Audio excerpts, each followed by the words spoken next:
Hello everyone, this is Dalster and welcome to another episode review for Dark Side of the Ring, and in this video, it focuses on a wrestler named Johnny K-9.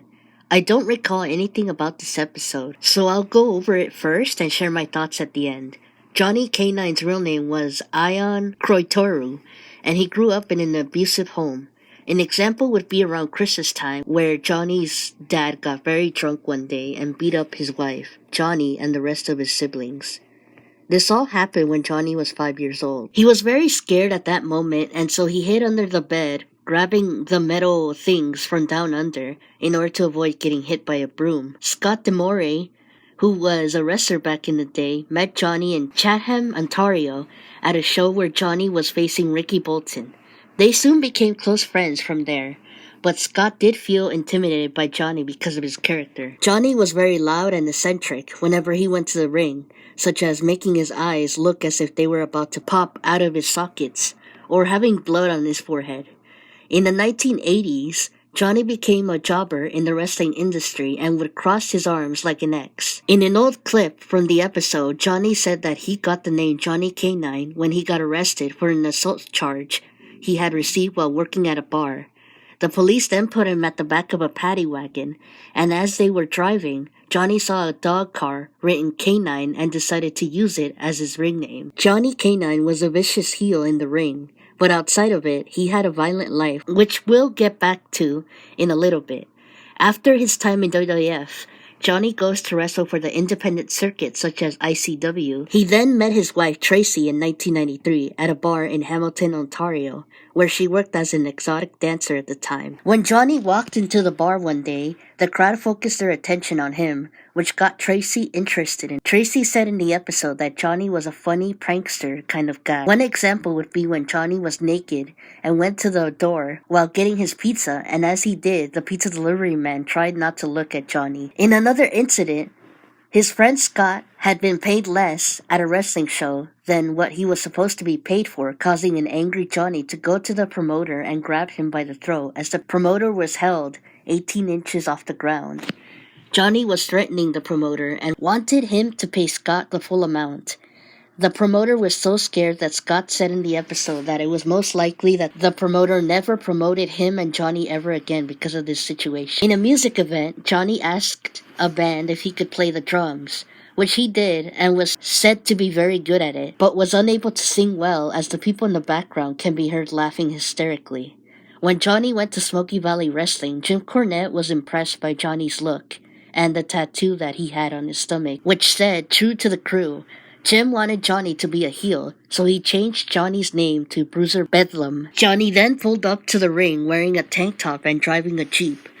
Jim had Bruiser Bedlam main event a match against babyface at the time, Bullet Bob Armstrong. Bruiser was able to win his first match and got to do promos during his time there. He would hit glass bottles on his head in some of those promos, but he would have to do retakes though. In order to get more money, he worked for the Gravel family, who were known in Hamilton, Canada, as some kind of gang or loan shark group. Tracy said that Johnny had told her before that his brother was in the Red Devils gang, and also mentioned that this influenced Johnny in wanting to be a part of a biker gang. After the conversation that he had with his wife, he joined Canada's notorious biker gang named the Satan's Choice Motorcycle Club, and would eventually become the president of the gang. Johnny would collect money for the Gravel family if anyone owed money to them. Soon after, Johnny got investigated as he was making 20 to 30 grams of money with the gang, but still continued to wrestle because he loved it. At one point, he wrestled against Randy Savage in Cornette's promotion and wanted to put over Johnny. He ended up winning the match against Savage and considered that match one of his biggest accomplishments throughout his career. Sadly, Johnny was let go around Christmas time as Jim did not have any more ideas for him, and Johnny took it calmly instead of being angry. Eventually, Johnny did smaller shows but was unhappy as he wanted to make it big in wrestling. Mark, who was a former member of Satan's Choice, thought that Johnny could have been like Hulk Hogan but instead chose a bad path. Investigators were all over Johnny as he was seen around the block with gangs. After joining Satan's Choice, Johnny had a connection with Sudbury gang member Michael Dube, who was one of the most dangerous bikers back then. At an adult entertainment area called the Solid Gold, the place did not want anyone to wear colorful shirts, but Johnny refused to do so as he was known to stand out. Because he was involved with the gang, Johnny and the gang arranged a bombing. They then decided to bomb the Sudbury police station, but instead of doing the entire station, they bombed in an alley that caused a big hole in the station's walls. It was said in the episode that Johnny was manipulated into doing the bombing. Months after the explosion, law enforcement went after Satan's Choice. However, Johnny created traps for them at his house, such as lasers, for example. 50 SWAT team members came to Johnny's house one day and arrested him. Johnny was able to get out of bail as some of his peers in the wrestling industry were shocked, as he was known to be a nice guy to them. He told the police that it was Michael Dupe's doing, and that he was the one who caused the explosion. Tracy said that people would come up to her and tell her that Johnny was a rat, but she would fight back at them, only to get involved with the police like Johnny. She said in the episode that it was a scary experience when Johnny got arrested. Around that time, she and Johnny were having a baby. Tracy moved to the West Coast in Canada so that she could stay away from the crime that was going on and protect her and Johnny's kids. She ended up divorcing Johnny, but tried to win her back after he was released in 2002. In the episode, Tracy mentioned that Johnny wanted to open a wrestling school before he went to jail. He eventually got arrested again in 1998 for a double murder involving the Gilbank couple. Johnny and one of the Gravel family members named Andre was charged with the couple's murder 9 years later. His friends Scott and Lance Storm were shocked when they found out. The police had Johnny spend 20 months in jail, but they later released him after finding no evidence. In 2006, the murder charges against Johnny and Andre were withdrawn, meaning that they were dropped. Afterwards, Andre tried to sue the police and ended up getting a settlement. Johnny came back to British Columbia in 2007 and remarried Tracy. He eventually worked in the movie industry so that he could provide money for himself, but it did not last long. Unfortunately for Johnny, he joined another gang called the UN Gang and brought weed to his house for one day. In 2008, the UN Gang got themselves involved in the death of a young man. Johnny then got arrested again in 2009, as Tracy was pregnant that same year. He only served 4 years of his prison sentence. Afterwards, he was released to a halfway house in Toronto and was supposed to come back to Vancouver in 6 weeks, but never did. When the police came to Tracy's house during that time, they told her that Johnny had passed away. He died on February 21st, 2017, at the age of 53. Len Isnor, who was a detective around the time of Johnny's passing, said that Johnny died of a heart attack, but the cause of death was the subject of speculation. Mark thinks that Johnny was murdered due to him having issues with the gang in the West Coast.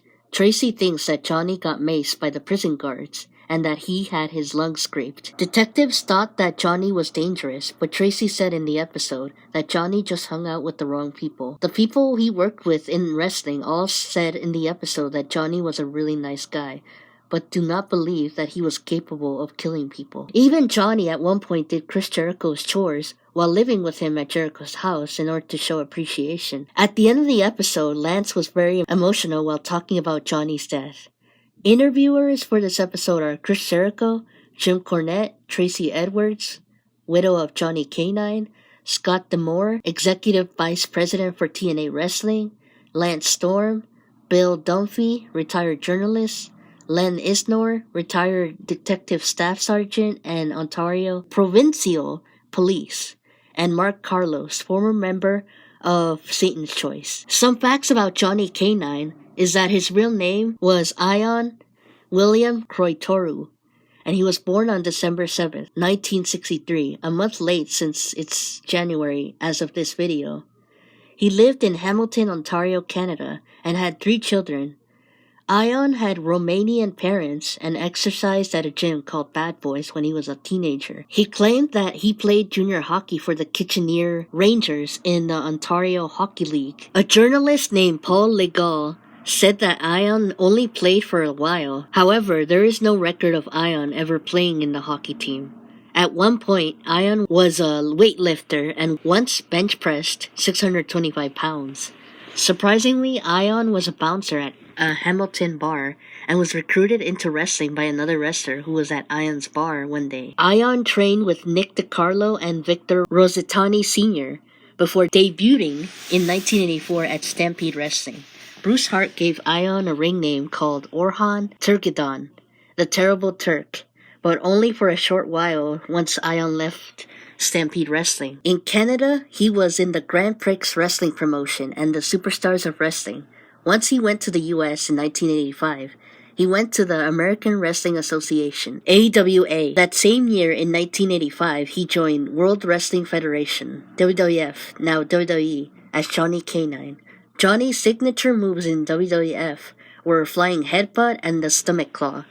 As a jobber, he helped put over stars such as Pedro Morales, Tito Santana, Hulk Hogan, and Paul Orndorff. He was in a tag team with Barry O in 1986. After leaving WWF, Ion went to New Japan Pro Wrestling, Frontier Martial Arts Wrestling, and Wrestling Association R. He was a promoter for the short-lived Canadian International Championship Wrestling Company. In 1989, Ion was convicted of drug possession and said on the trial that he abused cocaine because of the road trips he had during his wrestling career. Ion opened his own gym called Bad Boys in Burlington, Canada, named after the gym that he had trained as a teenager. That same year in 1993, Johnny was convicted of forgery.